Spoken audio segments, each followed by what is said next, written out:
आशा करता हूं आप सब बहुत अच्छे होंगे। मेरा नाम है सिद्धांत अग्निहोत्री। स्टडी ग्लोस पे आपका बहुत बहुत स्वागत है। दोस्तों, पाकिस्तान पे छोटी सी न्यूज़ है, बहुत ज़्यादा बड़ी तो नहीं है, लेकिन पाकिस्तान पे एक ऐसा हमला हुआ है जिसमें 11 पुलिस वाले मारे गए हैं। अगर ये भारत में हुआ होता तो अभी तक ये नेशनल न्यूज़ बन चुका होता, बट पाकिस्तान में ये आम बात है। बात करेंगे, लेकिन उससे पहले दोस्तों हम अपनी क्रांति की बात करेंगे, जो हम क्रांति लेके आए हैं। देखिए, पिछली बार जो हमने मॉड्यूल लॉन्च किया था उसमें 75 डेज हार्ड चैलेंज का वो मॉड्यूल था। कितने ही बच्चों के एग्ज़ाम निकल गए, किसी ने बिजनेस में कमाल कर लिया। हमने इस बार हम ये एक स्टेप ऊपर लेके गए हैं। हम मेन कॉन्शियसनेस पे बात करेंगे। 3 लेवल हैं, इजी, मॉडरेट, हार्ड। इस बार 100 डेज का चैलेंज है। जो पॉर्न एक ऐसी चीज़ है ना जिसकी वजह से हमारी ज़िंदगी बर्बाद हो जाती है, हम ये ख़त्म कर देंगे, ये हमारा वादा है। और 100 डेज 3 महीने लगातार ये क्लासेस चलेंगी 6 सितंबर से। शुरुआत के 500 स्टूडेंट्स के लिए चैलेंज कूपन कोड यूज़ करेंगे। आपको ये सिर्फ कोर्स 500 का मिलेगा। 9 महीने की वैलिडिटी, कितनी बार भी आप लेक्चर देखें। और सबसे बड़ी बात, एडवांस्ड टेक्निक्स, दिमाग पे काम किया जाएगा, पर्सनलाइज्ड टच रहेगा लगातार। इस बार हम आपके पीछे पड़ जाएंगे। तो 75 डेज चैलेंज बहुत सक्सेस हुआ। इसका एक स्टेप ऊपर हम लेके आए हैं, 100 डेज चैलेंज। तो 6 सितंबर से क्लास शुरू होगी दोस्तों। और यकीन मानिए, अगर आप हैं या कोई भी है, मतलब हम इस पे बात नहीं करते, लेकिन सबसे ज़्यादा पॉर्न देखा जाता है इंडिया में। तो इसीलिए बहुत ज़्यादा ज़रूरी है कि इसको एड्रेस करें। बहुत बड़ी प्रॉब्लम है, ताकि हमारा समाज सुधरे। ठीक है ना? तो फटाक से कोर्स को अवेल करें और बहुत मज़ा आएगा, क्योंकि आप अपनी जो एनर्जी है वो कहीं और चैनलाइज कर पाएंगे, अपनी सक्सेस में चैनलाइज कर पाएंगे। तो हमारे ऐप स्टडी ग्लोस को डाउनलोड करें, नहीं तो वेबसाइट पर आप जा सकते हैं। तो अब हम अपनी खबर पे आते हैं। पाकिस्तान में ये हमला क्यों हुआ है? आपको लग रहा होगा तहरीके Taliban. No no no no no no no, सिर्फ आर्म्ड रॉबर्स। देखिए, पाकिस्तान की हालात क्या हैं। पाकिस्तान में इस समय, अभी देखा आपने, शांति है, ज़्यादा कुछ हो रही है वहाँ पे, लेकिन अंदर ही अंदर बहुत कुछ हो रहा है।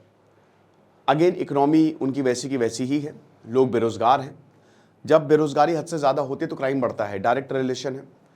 तो पाकिस्तान के रहीम यार खान, पंजाब का जो प्रोविंस है, वहाँ पे पहले पुलिस वालों को बंदी बनाया और उसके बाद 11 पुलिस वालों को मार दिया। अब ये कोई ग्रुप से नहीं है, ये और खतरनाक है। बता रहे हैं कि ये आर्म्ड रॉबर्स है, ये डकैत है। अब नए नए ग्रुप्स उभर रहे हैं पाकिस्तान में, तो ये बड़ी चिंता की बात है। समझ रहे हैं? नए नए खतरनाक लोग आते जा रहे हैं। हर दिन पाकिस्तान में क्राइम में एंट्री और क्राइम रेट लगातार बढ़ता जा रहा है। और फिर भी ये लोग उन चीज़ों पे ध्यान नहीं देंगे। ये लोग सिर्फ इस पे हमला कर दो, उधर न्यूक्लियर बॉम्ब बना दो, इस पे ध्यान देंगे। लोगों पे ध्यान देने की बहुत ज़्यादा ज़रूरत है। 11 पुलिस वालों की मौत हुई है। आप समझ रहे हैं? मैंने बताना कि ये भारत में हो जाता ना तो ये नेशनल न्यूज़ बनती, बहुत बड़ी न्यूज़ बनती। ऑफिसर जो है, एक डेजर्टेड एरिया है यहाँ पे, ठीक है भाई, आपको पता है कि ये राजस्थान से भी लगता है पूरा।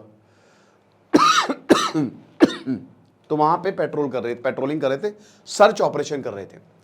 जब सर्च ऑपरेशन कर रहे थे तो यहाँ पे क्योंकि ऐसी वारदातें काफ़ी ज़्यादा हो रही थी, तो हम ये देखते हैं कि जो गनमेन्स हैं वो आए, वो एकदम रॉबर्स की तरह थे और एकदम से उन्होंने हमला करना शुरू कर दिया। वो आर्म्ड ग्रुप के मेंबर्स नहीं थे। अब ये जो डकैत थे, इन्होंने व्हीकल्स पे हमला किया, रॉकेट लॉन्चर पे। एक और खतरनाक चीज़ देखिए, पाकिस्तान में रॉकेट लॉन्चर्स AK-47 कहाँ से आ रही है? हमने ये सुना है कि अफगानिस्तान में एक बाकायदा मंडी लगती है हथियारों की। तालिबान जो है वो हथियार बेचता है, लेकिन पाकिस्तान में आम लोगों के पास, आम लोगों के इन द सेंस कि जो कोई भी अगर क्राइम में एंट्री कर रहा है, वो रॉकेट लॉन्चर ले रहा है, वो AK-47 ले रहा है। तो ये भी बड़ी चिंता की बात है। तो यहाँ पे इनके पास रॉकेट लॉन्चर थे। आप समझ रहे हो, एक कॉन्वॉय ब्रोक हुआ, रॉकेट लॉन्चर मारा, फट गया सब पूरा का पूरा कॉन्वॉय। और सिक्योरिटी फोर्सेज जो हैं, ये पंजाब और सिंध प्रोविंस, क्योंकि सिंध में, कराची कैपिटल है सिंध की, और कराची में स्ट्रीट क्राइम्स बहुत ज़्यादा हैं, हद से ज़्यादा हैं। पाकिस्तान वैसे भी पंजाब पे बहुत ज़्यादा फोकस्ड है, राइट। बताते हैं कि ये रूरल एरियाज़, ये गांव में छुप जाते हैं, जंगलों में चले जाते हैं, किडनैपिंग्स करते हैं और उसके बाद जो है वो पैसे की मांग करते हैं। अभी पिछले कुछ महीनों में इन्होंने बहुत सारे पुलिस ऑफिसर्स को मारा है जब भी रेड हुई है। आप समझ रहे हो? और काचा जो है, it is known for robbers hide out. सबसे बड़ी बात यह है कि ये गैंग लगातार बढ़ता जा रहा है, यानी कि नए नए लोग यहाँ पे आते जा रहे हैं। तो अब यही है। अब देखिए, शहबाज शरीफ ने एक स्टेटमेंट रिलीज़ किया, बोला कि तुरंत इस पर एक्शन हमको लेना चाहिए। और अभी पिछले 2-3 सालों में पाकिस्तान में आर्म्ड अटैक ने बहुत ज़्यादा हमले किए हैं, मतलब आर्म्ड अटैक काफ़ी ज़्यादा हुए हैं जो आर्म्ड ग्रुप्स हैं। अब देखिए क्या हो रहा है कि पाकिस्तान, देखिए जितने भी आर्म्ड ग्रुप्स हैं वो तो हमला कर ही रहे, वो तो एक अलग ही लेवल पे हमला हो रहा है, अलग अलग विंग्स, लेकिन बाकी लोग भी इसमें आ रहे हैं। आप समझ रहे हो, तो बड़ी चिंता की बात है। तो ये लेक्चर था, छोटा सा लेक्चर था, और आप तो भैया पीएम मोदी यूक्रेन गए हैं, उसको भी हम बहुत ही कॉम्प्रिहेंसिवली कवर करेंगे। खुश रहे, पढ़ते रहे। जैसे सिद्धांत अग्निहोत्री साइनिंग ऑफ, और क्रांति का पार्ट बने, अपने लिए अपनी ज़िंदगी जो है सुधारें। Thank you so much.